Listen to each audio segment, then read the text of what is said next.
What's going on, everybody? Happy Monday. All right, well, let's jump right into it this morning. I took yesterday off, literally and physically. It's the first day off I've had. I've been working 7 days a week. Had a ton of work. I've had a bathroom and a window and door job and this and that and the other thing. I went and I told everybody I went and picked my boat up from the dealer Friday night. It had been there since late last fall. Nothing was a priority, and they had a bunch of other stuff to get to, so I wasn't pressing them for it. But I did get it back on Friday, and I worked all day Saturday. I stuck it in the water Sunday morning. I got up early yesterday morning. I cleaned it. I got everything back in it for the most part, at least what I need right now. Sorry about this video. It's a little dark. Maybe that's a good thing. You don't quite see my face. But so I got everything loaded back up, and I'm like, I'm gonna go out perch fishing for a little while on oneida. So I went and stuck the boat in the water at Brewerton Boatyard, and everything worked great, just like it's supposed to. I love that Yamaha motor, that 4-stroke. Boy, it just snaps right over instantly as soon as you touch the key switch, and purrs like a kitten. I love it. It's the nicest. I mean, you guys know my history with outboards has not been great over the years, and this has just been great from day one to now and every day in between. I love it. Gets up on plane so fast. Plenty of low end torque. So that's my Yamaha plug for the morning. But yeah, I love my Starcraft. Absolutely adore that boat. Does everything I've ever wanted it to do, everything I've ever done with it. I've never felt like I didn't have enough boat to do what I wanted or go where I wanted or take who I wanted. So always been so happy with my Starcraft. I'm proud to represent that company. Made in America, been around for over 100 years. So there's my Starcraft plug for today, along with Krenzer Marine. My friends at Krenzer Marine, from sales, service, the electronics division, that do. If you're looking to have new electronics and gadgets put on your boat, Captain Rick Hajecki out there knows his stuff. His team of installers does an absolute beautiful job. All factory warranties are maintained if you have them done and installed by a dealer. I'm coming to a big old fat traffic jam on 81 South here. Shocker. Let me get over so I don't get stuck. They do a great job out there. They've been so great to me over the years. They've been a supporter of WalleyeFest and the Awakening Angler since day one. And that will continue this year. That does bring me into another topic. I got some bad news this morning from Bill Evans, the hatchery manager, out to the hatchery in Constantia. He policies changed at DEC, and as of right this second, we're not going to have a tagged fish program giveaway, whatever you want to call it, this year. DEC in Albany said this has nothing to do with my friends at the hatchery in Constantia, because every one of them are fantastic. Absolutely fantastic. But the powers that be in Albany, and I sent an appeal email this morning, very strongly worded, but as of right this second, and I hope that this changes, they will not allow us to tag fish at the hatchery or on our own. And again, I couldn't go tag them now on my own. That means I'd have to go target them, and it's illegal to target walleyes out of season. So the tag fish program for the boat that was always put up by Krenzer Marine is right now, as of this morning, and I just got the word this morning, is on the shelf. sucks. It really does. And I hope my appeal letter doesn't fall on deaf ears in Albany. I don't know if I have a lot of faith that something will change, but I'm always optimistic, you know that. And I'll do everything I can to bring it back, because and I don't know what the policy change was. It was nothing that I saw publicly posted or announced or anything like that, so I really don't know the details of it. I just got the email from Bill this morning. I've met with him twice already this spring since they started netting, and he was all ready to go. You know, we supply the tags, and it only takes 20 minutes. I mean, and they take them back out in the lake and disperse them, which they're going out anyway, you know, so I'm not sure.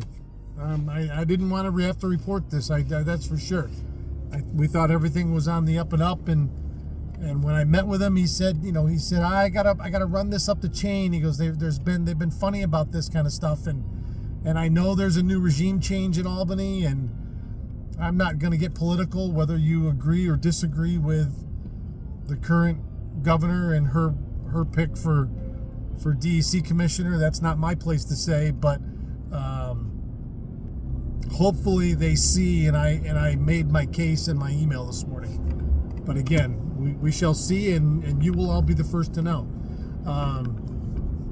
Ticket sales for the Derby are going good. I always want more. You know me. It makes me nervous, and everybody wants to wait till the last week. I saw the long range forecast, and it looks excellent for Derby weekend. Nothing adverse. No big weather event. So don't wait. Buy your tickets today. Stop me from going gray. Today, gray. Look at that. I made a rhyme. So I put the boat in the water yesterday, and I went out. I stopped at Mike's Bait and Tackle in Brewerton, and I bought a scoop of fatheads, and I was going to go perch fishing, like full blown. Matt was going perch fishing, and that doesn't happen often. Sorry, I'm watching this drone fly over 81, and it looked like a spaceship for a second the way it was angled. That's so weird looking. Those giant drones. So yeah, I got out there. By the time I got everything done, I put some fresh gas in the boat and launched it and all that fun stuff. It was probably 9:30. I talked to Terry Wicks. Him and Don Birdie were out looking. They hadn't found the mother lode yet, so I was gonna head out by the islands, and I came out and I stopped at 135 right there in front of Oneida Shores just to take a look, and I did find a small group of fish.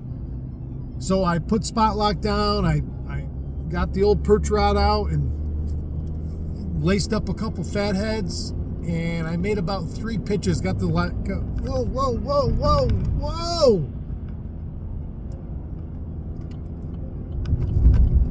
All right, well, that was almost an accident live on TV. Jesus. People drive like maniacs through all this construction, and that guy driving a Prius was doing like 90. Although I guess it wouldn't have hurt me at all. He would have just bounced right off this big GMC. So anyway, I get out there and made about 3 pitches, get the live scope down, just started to see the edge of the school, trying to get them dialed in. And I had one of my contracting customers call me.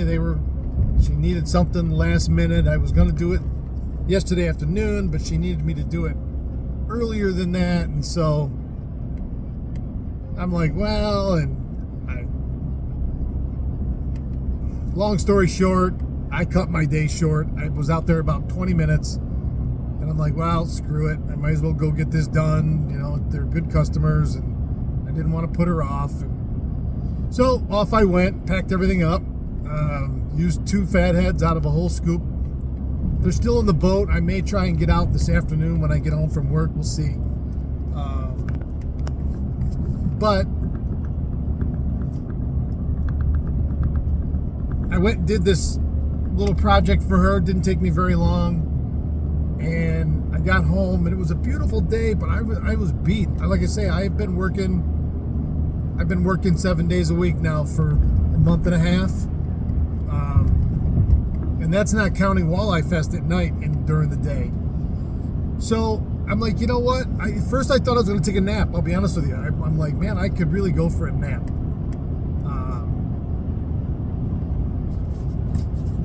So I sat down on the couch. I turned the golf match on. And then I got hooked in that golf match yesterday for the Masters. It's really dark. Sorry. Nothing I can do about that. So I started watching the Masters.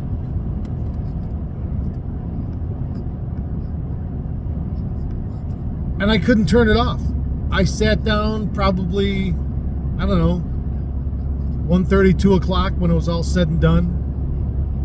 And Courtney and I went out to lunch when I got home and went grocery shopping. And I watched it from, say, 2 o'clock right till the end.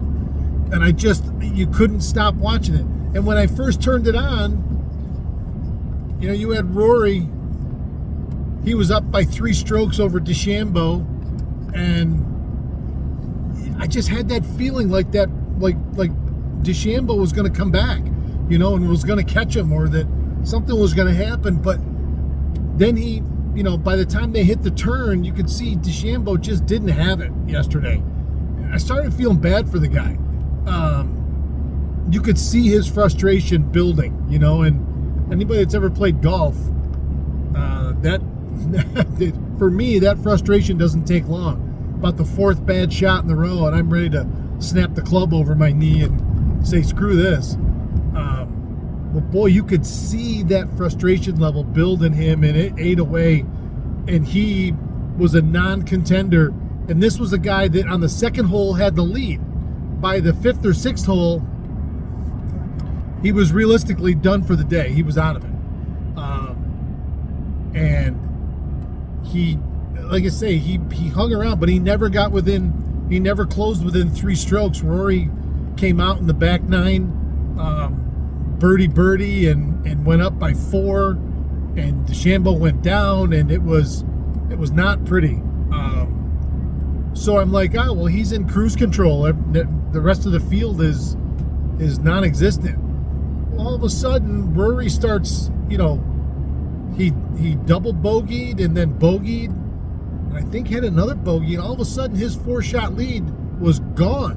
And a matter of fact, at one point he lost the lead to Justin Rose, and it was just up and down and up and down, and I'm like, and it seemed like for a while there nobody wanted to win the match, and it really was quite dramatic.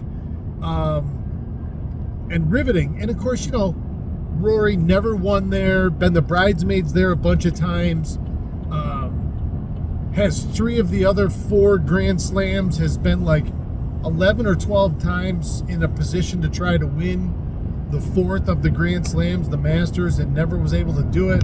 You know, it always had bad last days, and here he was for a while, midway through the back 9. You were like, well, here it comes again, and he's gonna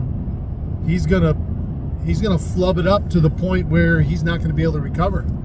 And 17 and 18, he has 2 putts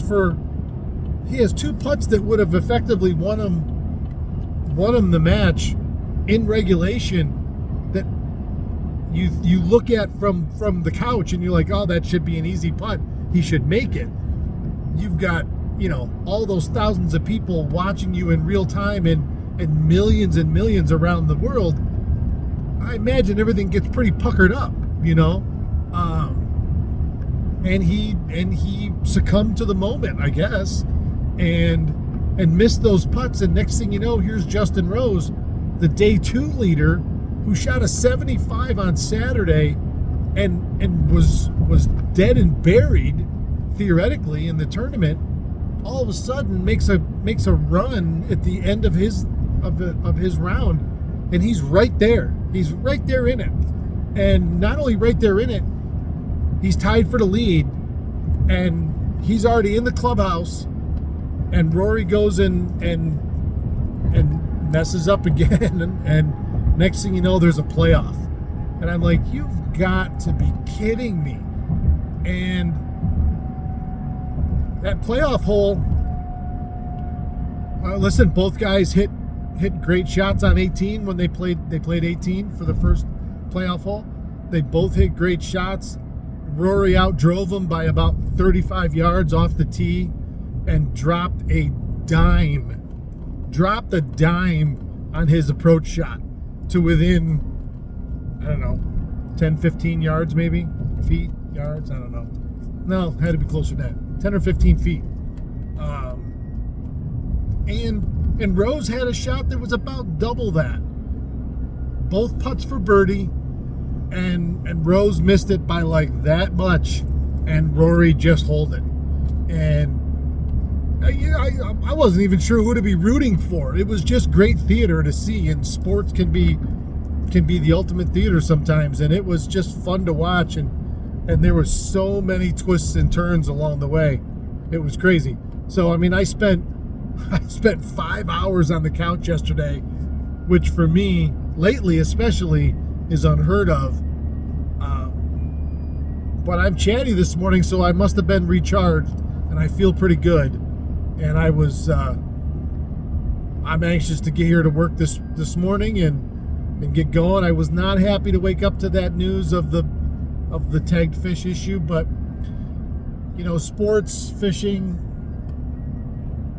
you know, they all play off our mind, you know, our life, everything we do. Strong mental game. You know, I saw a quote from Rory this morning that he said last night, and it simply was, I had to remind myself that I was doing good, and that one or two bad holes doesn't take away from the 16 good ones I'd played, and that I was still in control and in command.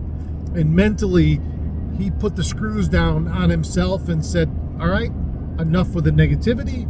You know, it's all positive. It's all the time. We're going forward. We're already imagining ourselves winning it. We're making this putt, and he did. And I applaud that. The mental tenacity that he showed yesterday in that up and down. At one point in the second round, in yesterday's round, he was minus 14, and I think he ended up winning at minus 10 or minus 11. And most times when a leader gives back 3 strokes in the final round, they don't win. And he found a way to do it. And I hats off to him. You know, and the Derby's coming up, and I've talked to a lot of people about the Derby. I talk to customers every single day, good, bad, or indifferent.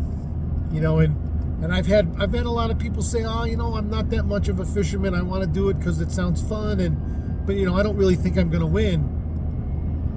Well, if you think you're not going to win, then you're not going to win. I don't know how else to say that. You can't go into something going, well, I think I'm going to fail, and expect to not fail. You know, what you think about comes about. And the beauty of a big fish derby, which ours is. Now, I put in a best 5 category as one of the optional leaderboards, and it's got a lot of traction already. It's getting about 20% of the total entrants are going into that. And I think that's pretty cool. And it's a fun game. So that way you got to put 5 fish together instead of just one. But a big fish derby, say whatever you want. There is a tremendous, it might not all be luck, but there is a tremendous amount of luck involved with a big fish derby.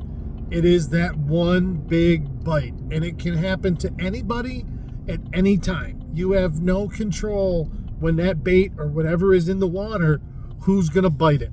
You simply don't, and I will argue to the death with anybody that tells me any different.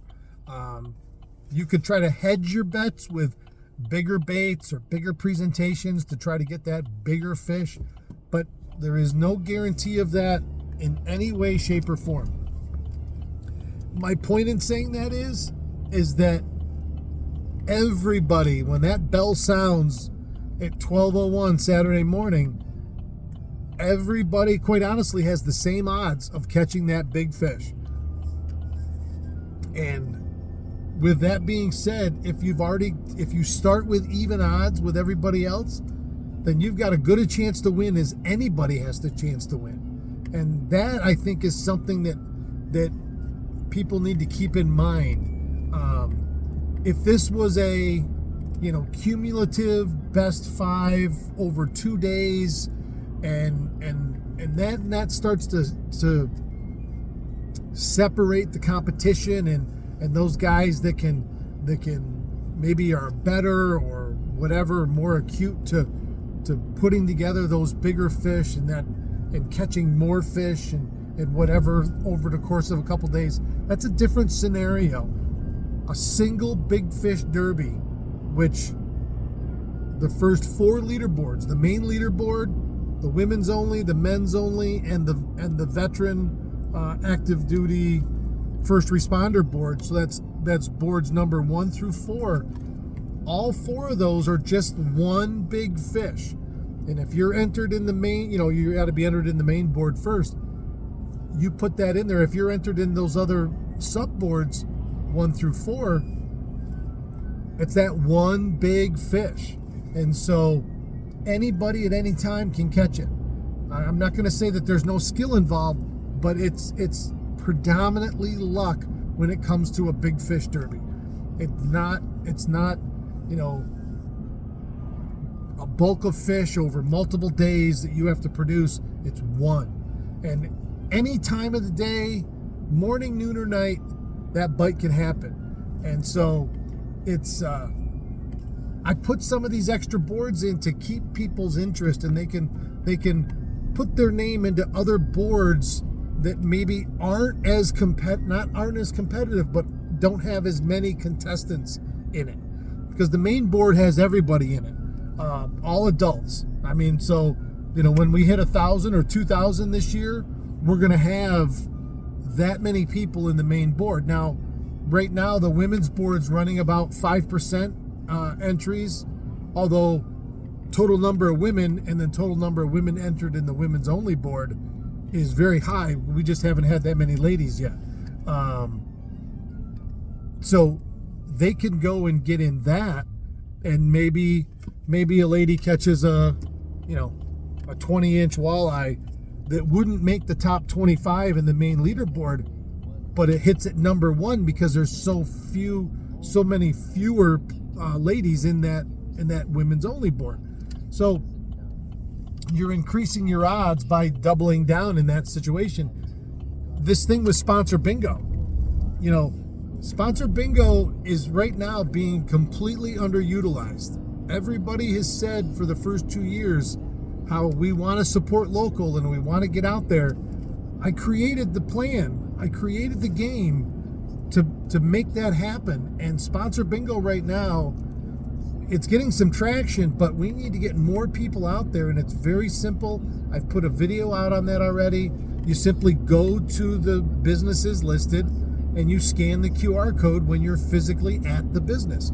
There's a few of them that are on the website, but most of them are in person. So you physically go to that place, and hopefully the thought is that while you're there, you patronize that business and you give them a little business, and everybody is happy. You've had a chance to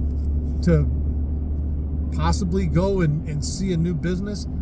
We've entered you for free into that giveaway for the prize pack that they're putting up, and it's based on that one big fish in the main leaderboard. So now it behooves everybody to measure and enter their biggest fish, because you don't know how far down the leaderboard it's going to go before each of those sponsor bingos are claimed. So my goal is to keep everybody fishing for 2 days.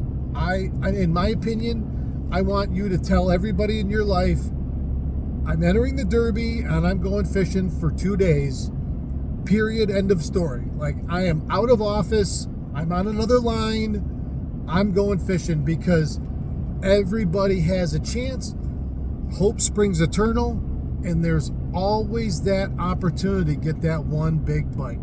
So I'll leave it at that for this morning. I want to thank everybody for joining me. I want to thank you for all of the incredible feedback and the response and the derby sale, the ticket sales. Let's keep it up. Let's get way over 1,000. Tell your friends, and let's go fishing. Keep your tip up.